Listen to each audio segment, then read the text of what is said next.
Hello and good evening. This is News 9 Live and I am Vishnu Shankar. Most of the leads and many results from assembly elections counting that have been happening today are in now. BJP scored a very handsome victory in Uttar Pradesh and a very comfortable majority in Uttarakhand. BJP is also in touching distance of forming governments in Goa and Manipur. But the most eye-popping victory today came from Punjab, where AAP swept the election results. They scored almost more than 90 seats in a strength of 117 in Punjab Assembly. With me is my senior colleague Kartikeya Sharma, he's also the executive editor of News 9. Kartikeya, how do you look at these results that have come in today, particularly in Punjab, where AAP has actually surprised most of the people? You see, I think, you would, I thought, I'll get a question on Uttar Pradesh, but you rightly asked on Punjab because that's where I think the real excitement is.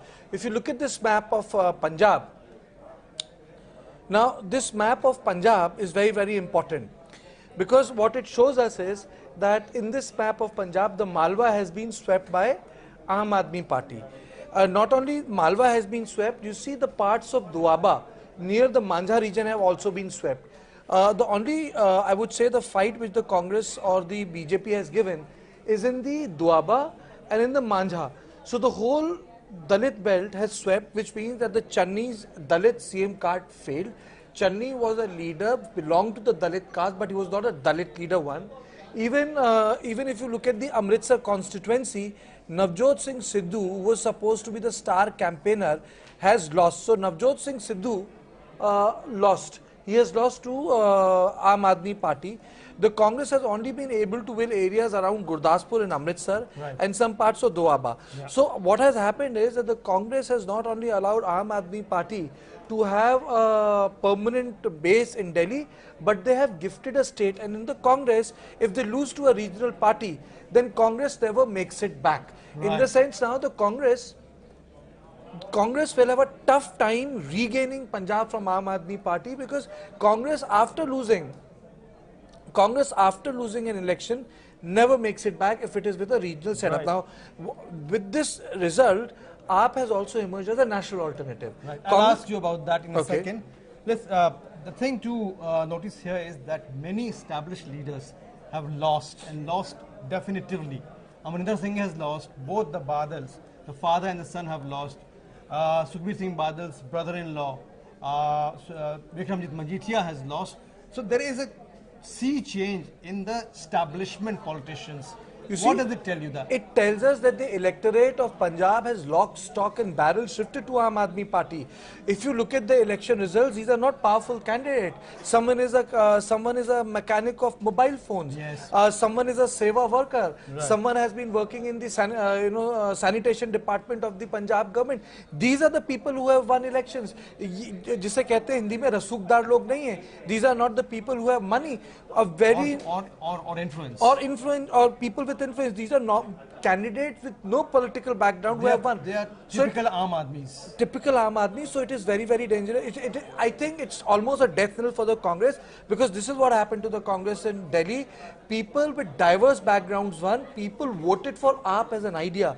So people have voted for AAP as an idea, and I think that is very, very important. Okay. Now I'll come to Uttar Pradesh. You see, if you look at the votes that have been cast, 90%, more than 90% of the votes have gone to the parties that have finished first and second. Does this mean the start of a bipolar polity in Uttar Pradesh now? I think the politics has not only become bipolar, it has decimated BSP.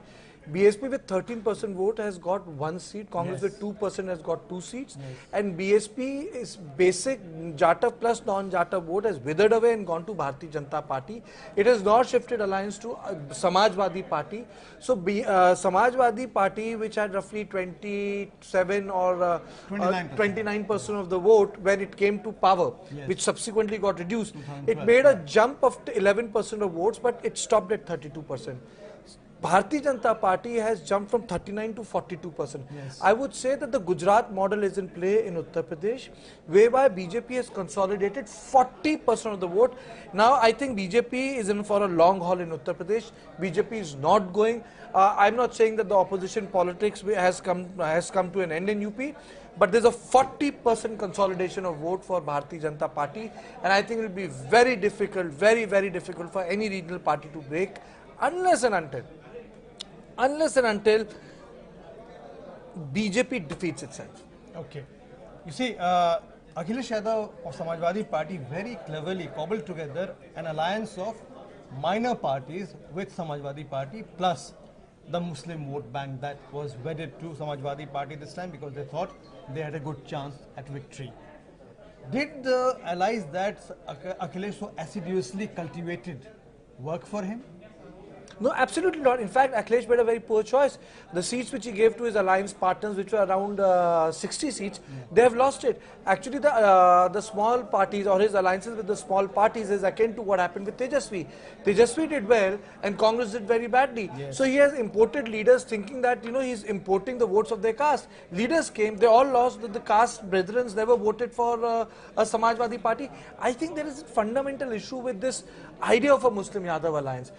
Samajwadi Party leaders have not been able to broad base their alliance. Okay. Then Akhilesh Yadav has not been very active. And lastly, I would say that the Akhilesh Yadav is doing the same mistake which Congress did. Your rhythm cannot be electoral. You are absent on social issues. You are absent when social festivals take place. Yes. You have just become a political entity. You only work during the election season. Absolutely. So I think you are no match for Bharatiya Janata Party. Because Bharatiya Janata Party comes with RSS. So RSS is building social bridges. What did RSS do? It led a campaign that for all the small castes, their God should be accommodated within the pantheon of Brahma, Vishnu, Mahesh. Yes. And they did it in rural areas. So why would these small castes not vote for Bharatiya Janata Party? Actually the issue is that we still conceive BJP as a party of upper caste. BJP is not only a party of upper caste, it has swept all the backward caste seats and the tribal seats in both 2014 and 2019 Lok Sabha elections. Extremely backward castes also. Absolutely. Yeah, true. Okay, so tell me, in Goa and Manipur both, BJP is in touching distance of again forming government. In both these places, there was tremendous anti-incumbency, and yet we see a result where BJP is going to possibly form the government in the near future. Actually, the Goa Chief Minister Pramod Sawant has said that they're going to approach the governor today and stake a claim to form the government because they are banking on the support of 3 independent MLAs who hope to be elected. Why is it that Congress is unable to capitalize on anti-incumbency when staring in its face? See, there are 2 things here. Goa, they have touched simple majority, they are 20. 3 independent candidates. They need one more to get the majority. 3 independent candidates are supporting Bharatiya Janata Party. Yeah. They are in touch with another regional party. I think they will. Goa has gone to Bharatiya Janata Party. Manipur, they will need to cobble up an alliance with the others. Yes. There are a lot of others. There are 10 others. There are 10 others. So I think that brass tacks Bharatiya Janata Party will be able to do because Congress does not have the wherewithal. So Congress either needs a simple majority or they don't get it. BJP, even if they don't have a simple majority, has the heft to create an alliance. So Manipur will also go to them. The only issue with BJP is that they have done very poorly in Punjab. They have got 2 seats. Yes. But they have tried themselves. But BJP, they never believe that they will get anything much. You see, BJP has been able to weather the storm. They swept Hardoi. BJP has swept Lakhimpur Kheri. BJP has swept Hathras. These were the areas which were part and parcel of opposition's politics. Yes. The rape issue, the farmers issue. It means that those issues were important then. But choosing a government, I think they have decisively voted for BJP, which means that they never wanted to vote for Akhilesh Yadav. They don't see his caste composition as an alternative. I think Akhilesh needs to go back to his drawing table to understand that do people in UP only perceive him as a Yadav leader? Possibly so, yes. That's a very good point. So, 4-1 to BJP this time. Onwards to 2024, do you think BJP has any challenger in 2 years' time when the next Lok Sabha elections become due? Well, anything is possible in politics. Indira Gandhi, after dividing Pakistan into two parts, detonating a nuclear bomb, nationalizing the banks, had, suddenly, her government got destabilized because of the prices. But the issue is that India has also undergone a lot of economic issues.